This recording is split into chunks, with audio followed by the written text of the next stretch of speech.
уялып жүрген кишилердин бардыгын ошол уялып аткан эл багып атат. Ал эмне кандай деп ойлойт? Ошол маршруткадан түшүп тиги маршруткадан дегенде ал эмне кой жүктөп бараткан маршруткабы? Же эмне мал жүктөгөн маршруткабы? Ошол шапкесине батпай аткан депутатка окшогон эле эл. Ошол элдин добушу менен ошол жерде отурат. Бул уят маскарасын чыгарды мына ал азыр. Келатсаң, могу жерден уялам мен, чын айткандачы. Кээ бир депутат кыздарыбыз, келиндерибиз, балдарыбыз жанакы маршруткадан түшүп, анан мындай жөө басып келет да. Анан шапкамды былдый басып көрүнбөй мен басып машина менен кирем. Сен уял тез жарылып кетип, эл тоңуп атканына уял. Сен уял 386 миллион долларга 4 буу казанды алмаштырганга уял.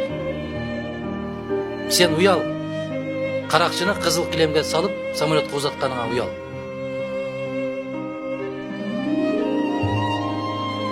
Сен уял ошол комтөрдүн үстүндөгү бүт бардык мөңгүлөрдүн жардырып атканыңа уял.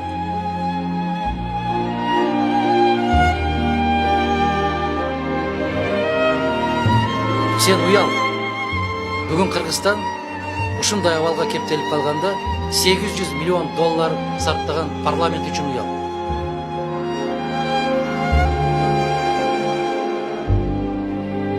Сен уял 70 миң 80 миңден айлык алып мугалимдерге 5 миңден бергенде 1000 сомдон кармап калгандан уял.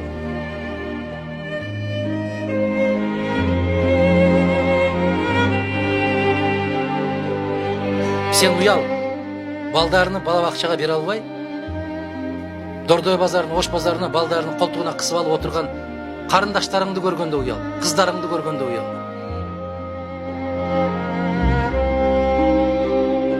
Сен уял Кыргызстанда нан таппай бүтүндөй дүйнөнү кыдырып кеткен 1 миллионго жакын кыргыздын сыртта жүргөнүнө уял.